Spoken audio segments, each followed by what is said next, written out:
জোরে কোন দিন? আমার আল্লাহ বলেন আসিয়া মারিয়াম হাওয়ারে আজকে জান্নাত থেকে সুন্দর নতুন শাড়ি পরো। তাহলে কি বুঝাইলো আল্লাহ? নবীর আগমনের দিনটা কিসের দিন বলুন? বলুন কিসের দিন?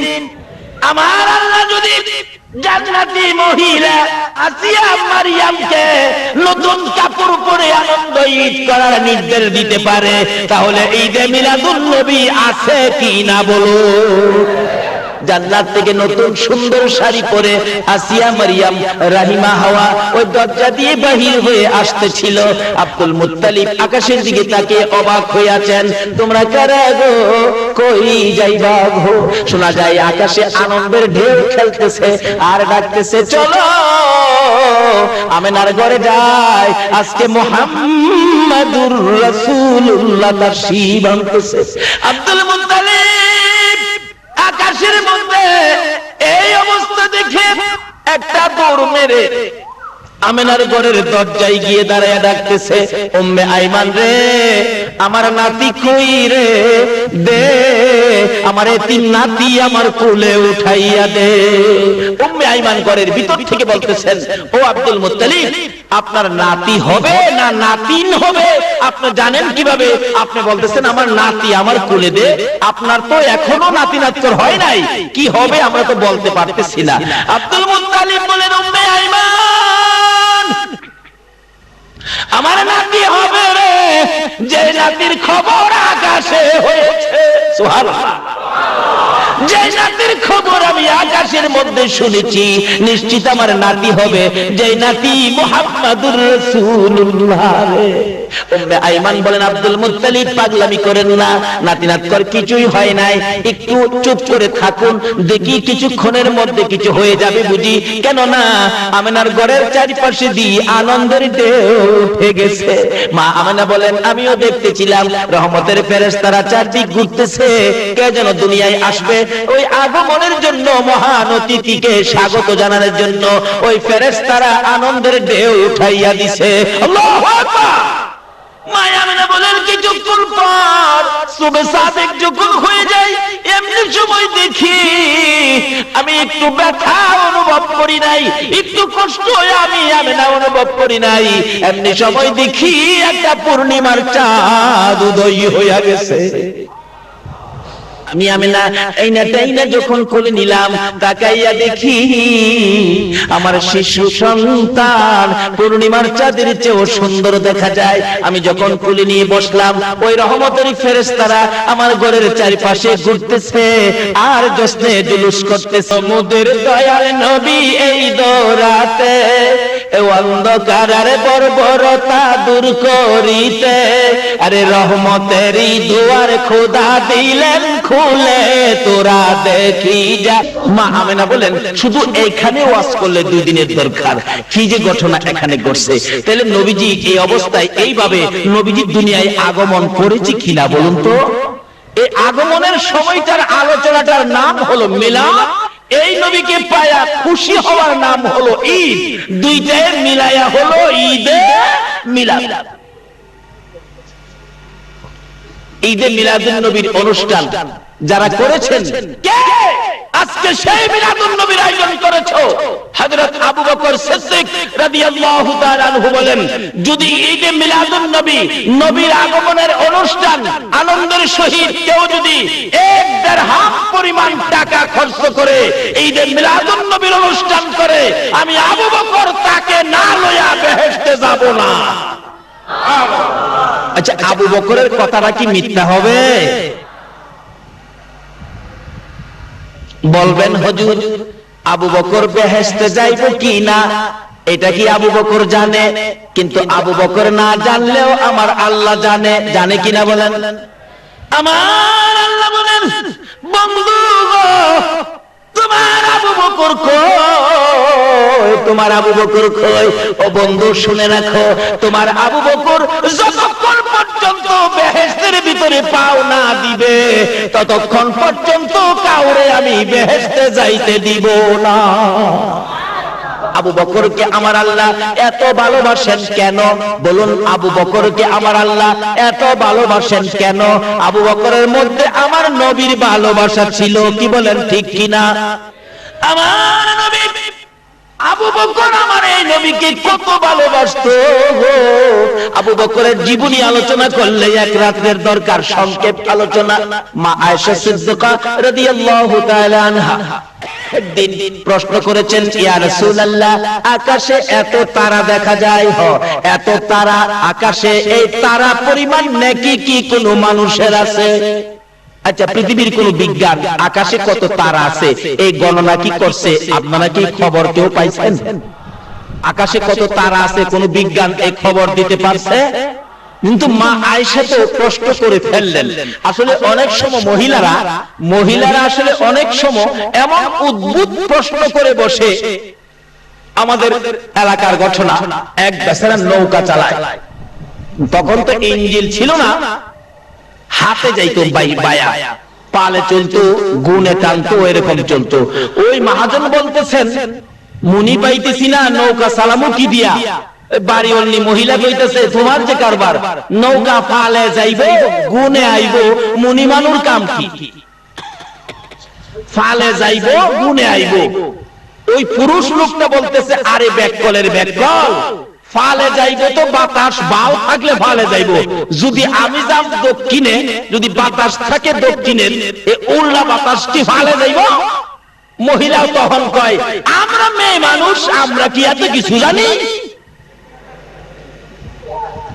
তবে হারা হঠাৎ দেখবেন উদ্ভুত প্রশ্ন করে বসে, পেছ থেকে গেলেই আমরা কি এত কিছু জানি?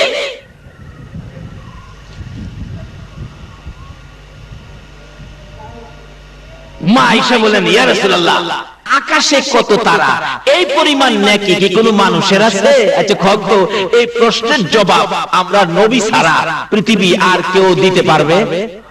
কিন্তু যে নবীর কাছে প্রশ্ন করছে, এই নবী আকাশে কত তারা আছে বলার ক্ষমতা আছে কিনা? আকাশে কত তারা আছে কেউ জানে না, কিন্তু আমার নবী জানে না। কয় কি জানে না? সঙ্গে সঙ্গে বললেন, আয়েশা শোনো, আকাশের তারা বরাবর নেকি আছে হযরত ওমরের। তাহলে বুঝে গেল ওমরের নেকির খবরও নবী জানেন। কোন কি ওমরের এত নেকি? মা আয়েশা বলেন, ইয়া রাসূলুল্লাহ, আমি ভাবছিলাম কি আমার আব্বা আবু বকরের নেকি নি এই কিসিমের হয়।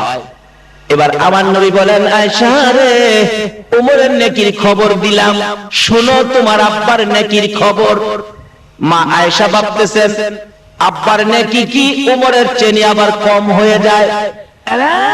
আয়েশা, সমস্ত পৃথিবীর আমার উম্মতের নেকি যদি আকাশের তারা বরাবর ওমরের মতো হয়, সমস্ত পৃথিবীর উম্মতের নেকি যদি ওমরের মতো আকাশের তারা বরাবর হয়, আর সমস্ত পৃথিবীর উম্মতের নেকি যদি এক পাল্লায় তুলে দেওয়া হয়, তোমার বাবা আবু বকরের একটা রাতের নেকি যদি আরেক পাল্লায় তুলে দেওয়া হয়, তোমার বাবার এক রাতের নেকির সাথে ওজনে কুলাবে না।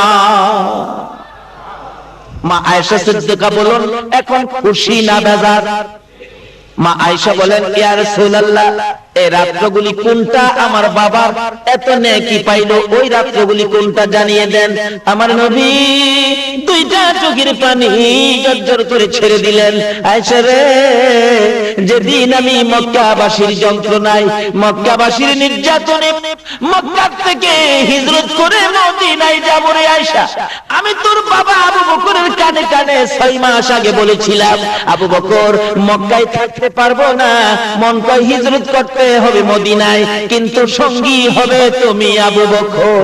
রে আয়েশা, ওই দিন থেকে 6 মাস পর তোমার বাবা আবু বকরের ঘরের দরজায় গভীর রাতে যাইয়া আওয়াজ দিয়ে ডাক দিয়েছিলাম, আবু বকর সঙ্গে সঙ্গে জবাব দিলেন, লাব্বাইকা ইয়া রাসূলুল্লাহ, আপনার গোলাম হাজির। হিজরতের সামান কাঁধে লইয়া পিছনের জানালাটা বাহির হইয়া নবীর সামনে, রে আবু বকর, তুমি কেমনে জানো আজকে আমি তোমাকে ডাক দিব? ডাকের সঙ্গে সঙ্গে বাহির হয়ে গেলেন, ইয়া রাসূলুল্লাহ, আজ থেকে 6 মাস মাস আগে বলেছিলেন হিজরত করবেন, মায়ের দেশ বাবার দেশ ছেড়ে যাবেন গো, আর সঙ্গী হব আমি আবু বকর। ওই দিন থেকে আমি আবু বকর আজকে 6টা মাস পার হয়ে গেল, 6টা মাসের মধ্যে আরামের বিছনা হারাম করে দিয়েছি গো আল্লাহর বন্ধু। এশারের নামাজ পড়ে হিজরতের সামান কাঁধে লইয়া দরজার কিনারে দাঁড়ায়, রাসূল কোন সময় আমার আবু বকর কইয়া ডাক মারে।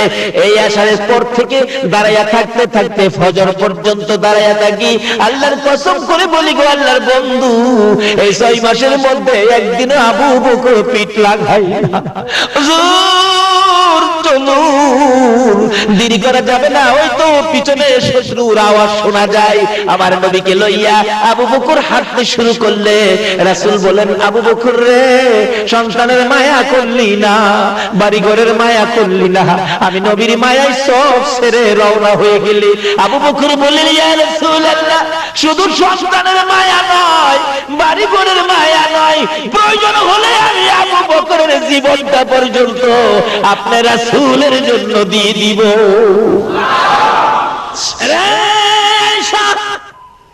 তোর বাবা আমি নবীর ভালোবাসায় যে রাত্রগুলো কাটাইছিল, এর এক একটা রাত্রের বিনিময় আমার আল্লাহ এই পরিমাণ নাকি আবু বকরকে দান করেছে। আবু বকর নবীকে কেমন ভালোবাসতো, এই আবু বকর বেহেশতে না গেলে কেউ যাইতে পারবে না।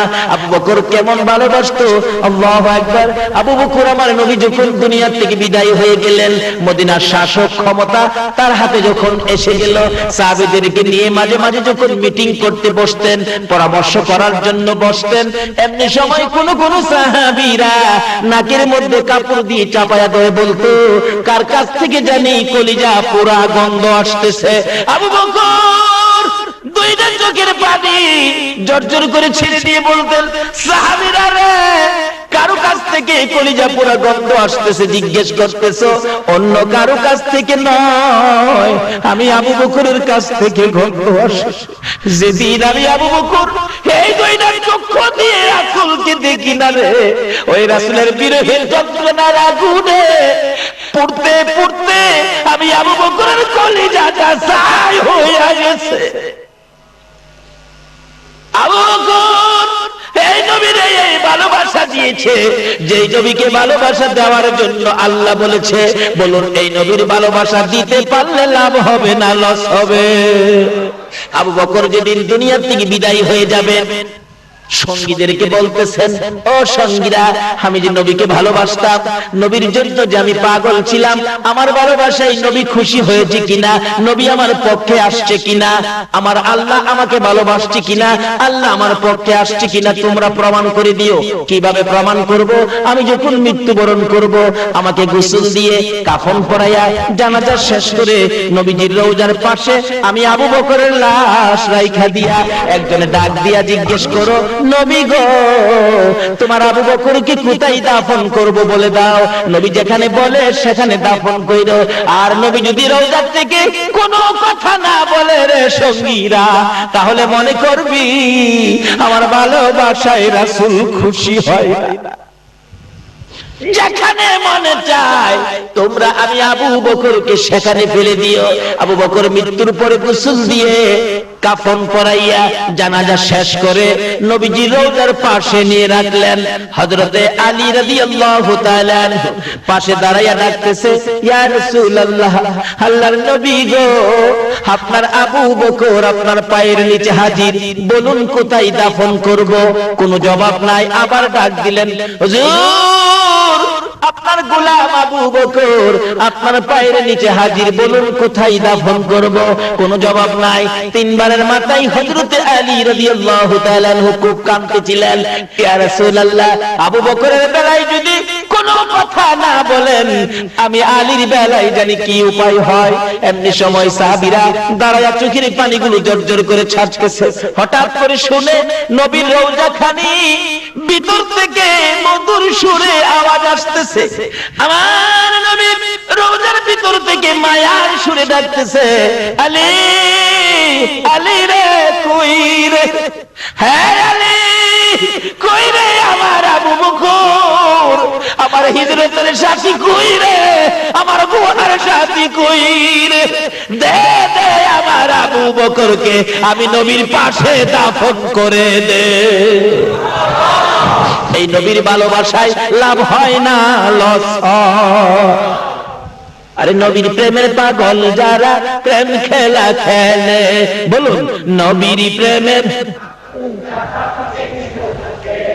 নবীর প্রেমে ওয়াস করনি দন্ত দেয় ফেলে, নবীর প্রেমে ওয়াস করনি দন্ত দেয় ফেলে, নবীর প্রেমের পাগল যারা প্রেম খেলা খেলে, হাইরে নবীর প্রেমের পাগল। সে আবু বকর নবীর পাশে ঘুমিয়ে আছে।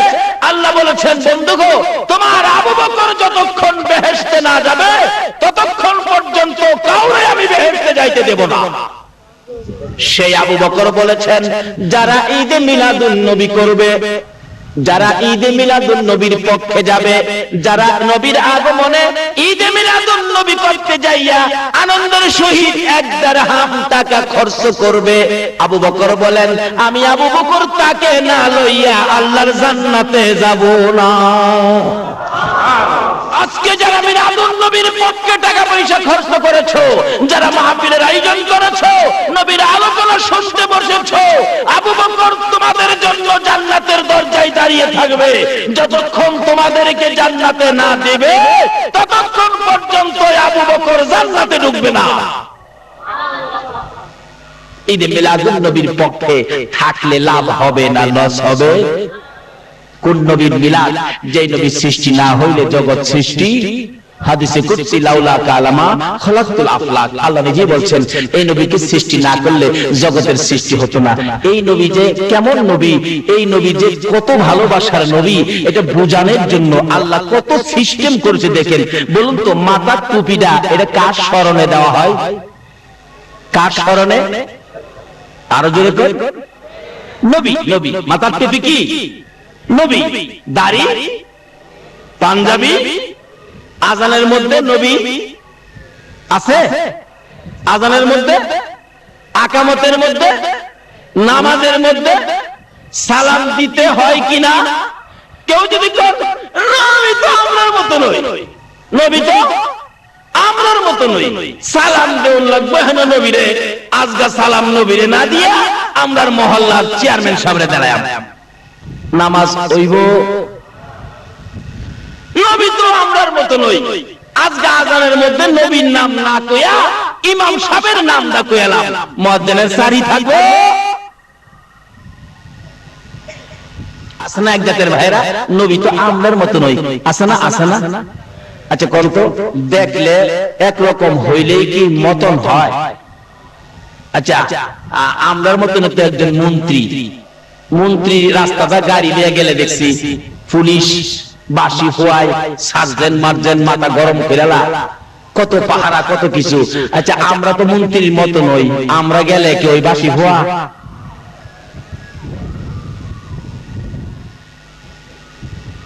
আমার নবী পায়খানা মুবারক আদায় করে আসলে মা আয়েশা সিদ্দিকা গেল দেখার জন্য নবীর, আল্লাহর নবীর পায়খানা মুবারকের রংটা জানি কি মন একটু দুর্গায়।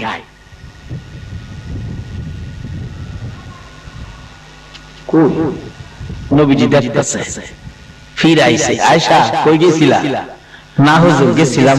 না না না কই না, কই গেছিলা? আসল কথা কও। হুজুর গেছিলাম আল্লাহর নবীর পায়খানা মুবারকের রংটা জানি কি মন দেখবার লাগিয়া। কই দেখছো? দেখছো? হুজুর দেখি নাই তো। পায়খানা করেন নাই? করছি তো। কই পায়খানা তো পাইলাম না। আমার নবী কয়, আয়েশা তুমি ভাইবো না আমি তোমার মতো মানুষ। আমি নবী যখন পায়খানা করতে বসি জমিন হা করে থাকে, আমি নবীর পায়খানা মুবারক খাওয়ার জন্য। জমিন হা করে থাকে নবীর পায়খানা খাওয়ার জন্য। আপনার পায়খানা তো কুত্তাও খায় না, তাইলে কি নবী আমরার মতো? সেই নবীর উপর মিলা, সেই নবীকে ভালোবাসার নির্দেশ দিয়েছে কোরআন শরীফে আমার আল্লাহ। দুনিয়ায় আর কাউকে ভালোবাসার নির্দেশ দেয় নাই, একজনকে ভালোবাসার নির্দেশ দিয়েছে, ইনি হলেন মুহাম্মদ। এই নবীরে ভালোবাসতে লাভ হয় না লস হয়? এই নবীর মিলাদ করলে জান্নাতে যায় না জাহান্নামে যায়? একদিন মা আয়েশা